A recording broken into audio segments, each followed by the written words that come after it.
5 August Sheikh Hasina সরকার পতনের একদিন আগেও কেউ ঘূর্ণাক্ষরেও ভাবতে পারেনি সামনে এক নতুন ভবিষ্যৎ অপেক্ষা করছে বাংলাদেশের মানুষের জন্য।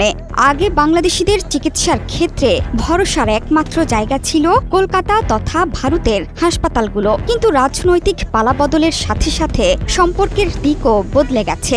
ভারতে বাংলাদেশিদের জন্য ভিসা সীমিত করে ফেলার পর চিকিৎসা থেকে শুরু করে বাণিজ্যে বড় পরিবর্তন এসেছে এই দেশে। এবার আর কলকাতার দিকে তাকিয়ে নেই বাংলাদেশিরা, বরং বাংলাদেশিদের হারিয়ে চিকিৎসা থেকে বাণিজ্যের ব্যবসা লাটে উঠেছে ভারতের। যদিও সাময়িক অসুবিধা হলেও বাংলাদেশিরা ঠিকই নিজেদের পথ খুঁজে নিয়েছে। বাংলাদেশের চিকিৎসার নতুন গন্তব্য নিয়ে দুশ্চিন্তায় খোদ ভারতের গণমাধ্যম থেকে হাসপাতালগুলো।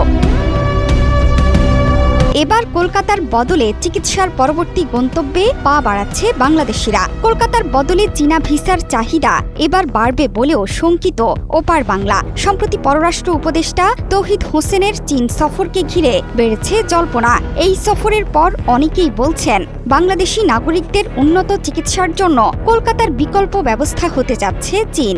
বাংলাদেশের অনুরোধের পরিপ্রেক্ষিতে চীনের পররাষ্ট্রমন্ত্রী ওয়াং ই বাংলাদেশি রোগীদের চিকিৎসার জন্য কুনমিংয়ে 3 থেকে 4টি স্বীকৃত হাসপাতাল বিশেষভাবে বাংলাদেশের মানুষের জন্য নির্বাচনের কথাও জানিয়েছেন।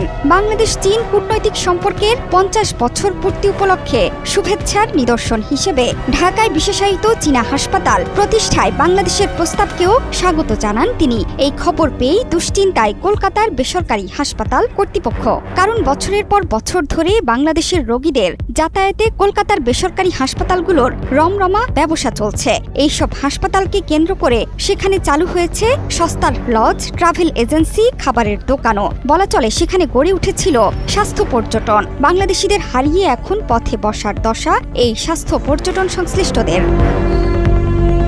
5 আগস্টের পর ভারতের ভিসা পাচ্ছে না বাংলাদেশিরা। কেবল গুরুতর অসুস্থতার প্রমাণ দিতে পারলেই মিলছে ভিসা। কলকাতার বড় বেসরকারি হাসপাতালগুলোর হিসাব বলছে বাংলাদেশি রোগীর সংখ্যা প্রায় 80% কমে গিয়েছে। প্রথমে কলকাতার বেসরকারি হাসপাতালগুলো ভেবেছিল এই ধাক্কা সাময়িক, কিন্তু ধীরে ধীরে সম্পর্ক আরও অবনতি হওয়ায় প্রতিকূল পরিস্থিতিতে আর লাভের আশা নেই। বাংলাদেশের পররাষ্ট্র উপদেষ্টার সফরে শিক্ষা, রেলওয়ে, কৃষি, পানি সম্পদ ব্যবস্থাপনা, পশু সম্পদ, মৎস্য, জাহাজ ভাঙা শিল্প, টেকসই ও নবায়নযোগ্য জ্বালানি এবং সুনীল অর্থনীতির মতো খাতে আর্থিক, কারিগরি ও সক্ষমতা বৃদ্ধির সহযোগিতা এবং সহায়তার জন্য বাংলাদেশের অনুরোধ বিবেচনার জন্য ইতিবাচক প্রতিক্রিয়া জানিয়েছেন চীনের পররাষ্ট্রমন্ত্রী। শুধু তাই নয়, 5 আগস্টের আগেও বাংলাদেশের স্বাস্থ্য খাতে চীনের বড় ধরনের বিনিয়োগের খবর প্রকাশিত হয়েছিল।